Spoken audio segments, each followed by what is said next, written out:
What's up, guys? Welcome to your 66th Android tutorial for the new boss, and again with me, Travis.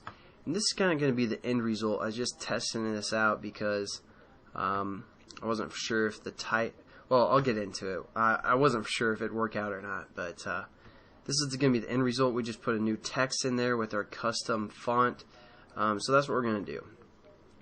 So first thing that you guys want to do is download some kind of a text or a font, I'm sorry, from the internet. I downloaded one called GUnit. The extension is TTF or OTF, I believe it is. So just make sure you download some kind of font you guys want to work with. You don't have to, but if you want like some font that you know, is customized, you're gonna want to download that font and then put it in your assets folder. I was trying to think of something that we could do with the assets folder, just simply within our drawable or within this graphics activity. So figured, you know, font's a good way to go. So download that, put it again in your assets folder, which is not in your resource folder, but there we go.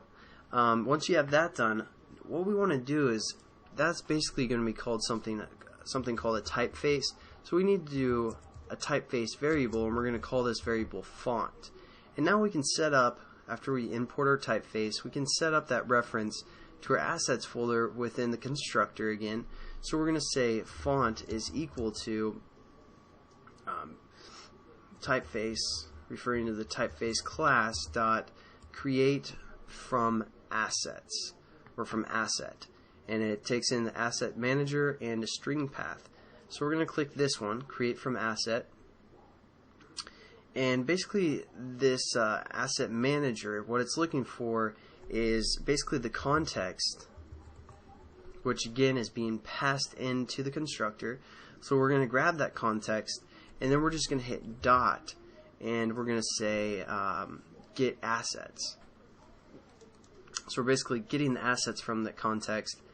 It's not a huge deal right there. And then we need to give it a string name, which is basically exactly what our font is called. So we do this in quotations, just like any other time we deal with strings.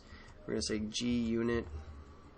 Download that font because it's just gangsta, and you know, we are all gangsters. So there we go. We set up our font, and now we can use this font. So let's go into our onDraw method here, and let's do this below or before our green ball is drawn. So let's give some space right here after the canvas itself has been colored white. This is where we're going to set up our font. So the first thing we need to do is let's get some basically some more customization going on. So we're going to set up a new paint variable, and we're going to call this text paint. And we're going to set this equal to new paint, just like we've done before. And now let's kind of define what we want this text paint to do. So first thing, let's say text paint dot set color, and you can either do this standard color, or again we can do something like the alpha level. Let's do that one. This first argument is the alpha level, so let's do 50%. Basically that's going to make, or that's going to be 50, like kind of a transparency is what the A stands for. The R is the amount of red we want. So let's say we want a lot of red. I believe it goes up to like 265, or no, 255. Not quite sure. We're going to do 254 just to be safe. As you guys probably know by now, I'm not a huge graphics guy, so don't really deal with all the colors and all that stuff.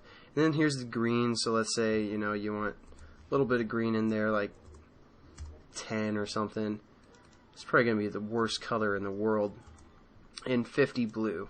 I have no idea what color that is, but that's what we're setting this text paint to be. And let's make this text paint, what else can we do? Let's say set alignment. No, what am I thinking? Do set, what else we got? Text alignment, that's what it is. And then what we can do is we can refer to the alignment class and then hit dot center, so it's going to have center alignment. And then what else? We can set the text size, so we're going to say text paint dot text size or set text size to like 50. And one other thing we could do, well, no, that's good for now. I don't know how much time we have. Been kind of babbling, it seems. Now all we have to do is basically add this new font to our, our background or our canvas. So that's what we're going to do here. We're going to say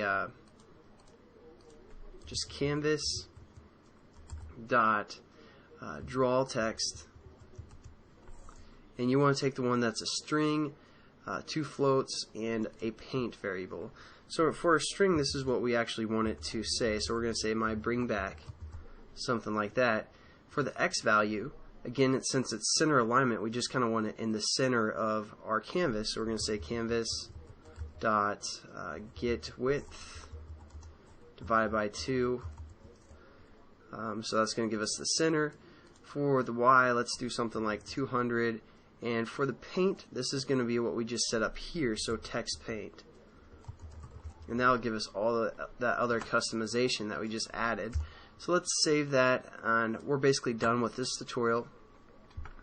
Hopefully it's not too difficult. I mean, just want to show you the asset folder, how you can kind of define the paint and then add it to the canvas. Even though we kind of worked with that already with the paint variable or the paint class. Oh, it's a pink.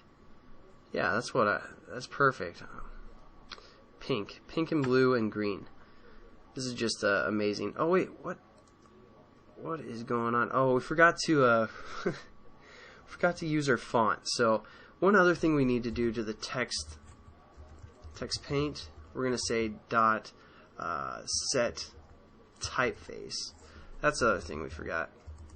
And since we set up our typeface in our constructor, we're going to put font here, because again, that's what we named our typeface. So now everything should be working.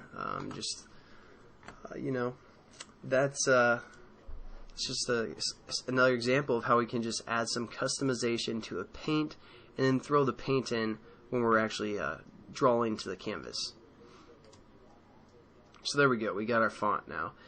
So I'll catch you guys in the next tutorial, and have a good one. Peace.